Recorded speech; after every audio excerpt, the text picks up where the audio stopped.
But let's move on to something else now, because certain people here at ESPN like to throw salt in my wounds. But a little thing called the Community Shield went on at the weekend, a Manchester derby indeed. And we're going to pick things up in the 81st minute. And thank goodness for that, because that's how long we had to wait for anything to happen. And it was Alejandro Garnacho off of the bench to put Manchester United in the lead. But anything you can do, Bernardo Silva said he can do better. He came off the bench as well and celebrated this like it was a Champions League final. And then we went to dreaded penalties. And as much as I was just gassing up Bernardo Silva, he did miss his penalty there. Andre Onana with a great save.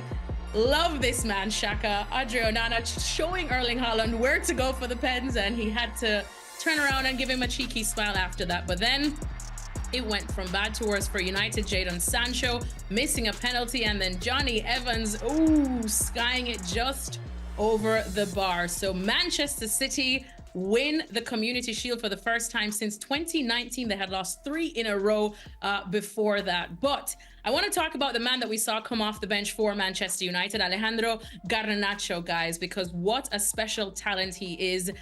He has definitely come into his own with the loss of the youngsters at Man United, including Kobbie Mainoo, Amad Diallo as well. But my question is, let me start with Herc then. Can he be Manchester United's main man this season, or do you see him being better in this super sub role that Erik ten Hag has actually told us last year that he likes to use him in? Well, I would love to use him in that role too, because he's been productive to a sense in that role. But I'm looking at the list of wingers that Manchester United has, and when you go down United's list, Rashford, he's not moving Marcus Rashford. Rashford, hopefully he gets back to the level he was at a few years ago, but he's the most consistent player, one of the most consistent players you have, especially in that position.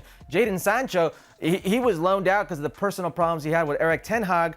So that could be a sense right there where he's going to start or play over him. Something will happen there. Anthony was playing left back when Luke Shaw was injured. He was a left back, and he's never had a breakout season for United. Still waiting on season 3 here, see what happens. Amad Diallo, he was a youth player from Atalanta. I would suspect it had more to do with Garnacho and the lack of proper preseason with United, and Diallo having actual preseason with United that he ended up playing more time than Garnacho. And then Pellistri. Pellistri's a player that hasn't really exploded, nor I think will explode with United. Probably will end up, if he can, on another loan. So I expect him to play. The problem here is not how much I expect him to play, but how good I expect him to be. Garnacho is an excellent prospect. He's 20 years old with a massive ceiling, but he's played a lot. Over 33 games, 2,500 minutes, and he's got 7 goals to show for it. And in those 7 goals, he scored 3 braces. 3 of those games came the majority of his goals. So you want to see more consistency out of a player who can play anywhere in that front line, a player that has crazy intangibles. But why is he only exploding in select games? And how can you get more out of him? That'll be the question for not only Garnacho, but Erik ten Hag. Shaka, what do you think now, especially with the resurgence, I would say, of Amad Diallo? We got to see what he can do in preseason. We got to see what he could do towards the end of the season last season with his absolute clutch goal in the FA Cup against Liverpool that helped get United through. He feels a lot more confident. Erik ten Hag seems to enjoy playing him on that right wing, which probably means that many fans would want to see Garnacho start with him, but maybe on the left. How do you see Erik ten Hag, I suppose, as Herc said, getting the best out of both? I'll be honest. I think this is a big season for Garnacho. I think this will be Garnacho's breakout season. My far too early prediction is Garnacho will end the season as Manchester United's best player. And then everybody has to fit in around that, whether you put Diallo on the left and shift Rashford more central, or Amad Diallo is dropped to the bench. I just feel that Garnacho right now is primed to be Manchester United's next big name in football. And Erik ten Hag has to kind of build the team around this, albeit 20-year-old. I feel if Manchester United are to have any successes this season, it will hinge around how ten Hag uses Garnacho and how he builds the team around Garnacho. As I was saying, I spoke to ten Hag last year, and I did ask him that question about Ale Garnacho, because everyone, at least associated to Manchester United, I think I would say are most excited about this player before we got to see more of Kobbie Mainoo really come into his own this year too. You know, they love the fact that he's so pacey, he's fearless, he will run at every defender. And Ten Hag says, well, when you look at the bench and all the injuries that United had suffered last season and currently are still suffering from, it's almost like he's told me he's the best thing I have coming off of the bench. And I need that option, because then you look at the fact that City are able to bring people like a Jack Grealish or off the bench, or even a Holland sometimes in certain situations, a Julian Alvarez before now. He's like, this is my key man. But it's unfortunate because when he plays like that, people believe he should start. Yeah, I believe we just saw that graphic there that said he played 73% of the minutes available. So he was a starter. He was a guy who was starting games. I go back to his big game performances. You look at the teams he scores against. I mean, it seems like he scores against City every single time he plays against City. And half the times it's when a trophy's on the line. And then it's a brace against Chelsea, a brace against Villa in a comeback victory, a brace against West Ham. These aren't bottom feeders I'm talking about. These are European teams. These are teams that are playing for European spots that he's doing this against. So what I'm trying to say here is he's gotten that opportunity. Now, I don't want to be unfair because he's 20 years of age. And I understand there's a maturation that comes with that age. There's a maturation that comes to playing with a team like United.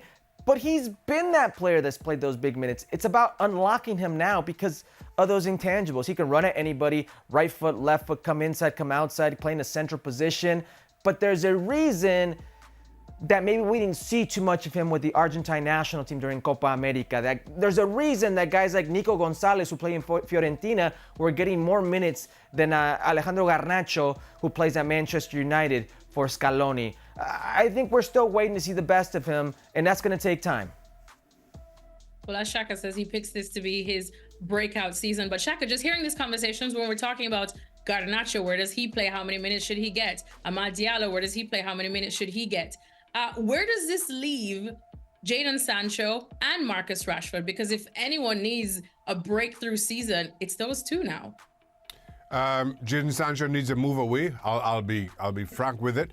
I thought while he went to Borussia Dortmund and was very good for them in that run to the Champions League final, you just haven't seen him good enough under different managers at Manchester United. Now, I can't speak to why that is, but it just hasn't worked. And for me, I don't think it will, despite him and Ten Hag supposedly burying the hatchet.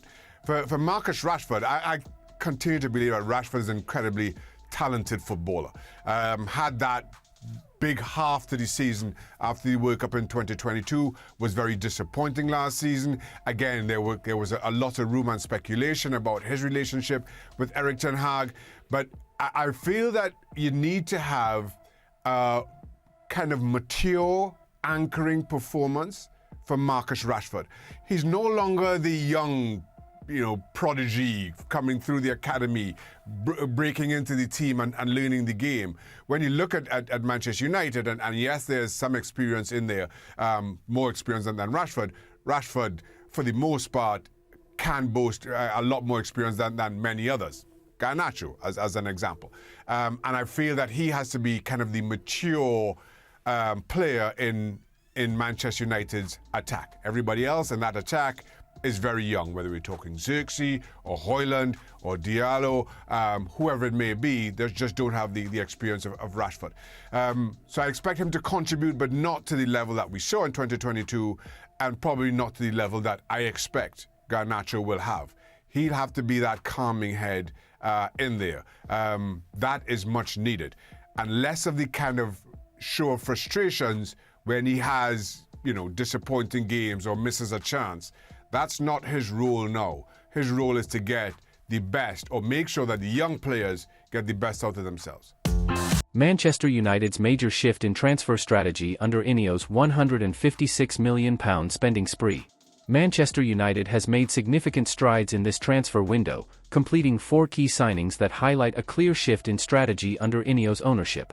The club has deliberately focused on acquiring players who are believed to have their best years ahead of them during the first transfer window overseen by Ineos. The latest additions from Bayern Munich, Matthijs de Ligt and Noussair Mazraoui, bring the total number of new signings to 4 as the Premier League season approaches. De Ligt, a centre-back, was secured for €45 million plus €5 million in add-ons, while fullback Mazraoui joined for €15 million with an additional €5 million possible in bonuses. This brings the total spending for Sir Jim Ratcliffe's first transfer window as the club's football executive to €182.5 million, £156.6 million, following the earlier arrivals of Lenny Yoro and Joshua Zirkzee for €62.5 million plus €8 million and €42.5 million, respectively. Despite their experience, De Ligt and Mazraoui are just 25 and 26 years old, while Yoro is 19 and Zirkzee 23. This age range is now a key focus for United's investments. De Ligt has already made a name for himself at Ajax, Juventus, and Bayern Munich, while Mazraoui also has impressive stints at Ajax and Bayern under his belt. United saw the fee for De Ligt as attractive given his age and extensive experience. The Dutchman has won titles in the Eredivisie, Serie A, and Bundesliga, although he was sold at a loss by both Juventus and Bayern since leaving Ajax 5 years ago. Meanwhile, Mazraoui is seen as a versatile and dynamic fullback, capable of playing on both the right and left sides of the defense. With Luke Shaw and Tyrell Malacia currently injured, the Moroccan could provide crucial cover on the left, where Lisandro Martinez had to step in during the Community Shield. While De Ligt and Mazraoui continue United's trend of targeting players familiar with Erik ten Hag's style, having both played under him at Ajax, these deals were strongly supported by sporting director Dan Ashworth and CEO Omar Barada. This marks a stark contrast to Ten Hag's first transfer window with United, where the club brought in two midfielders over 30, Casemiro and Christian Eriksen. Recent deals for players like Cristiano Ronaldo and Raphael Varane have also failed to deliver the expected returns, as these signings were often made at the tail end of their peak years or beyond, diminishing their long-term value to the club.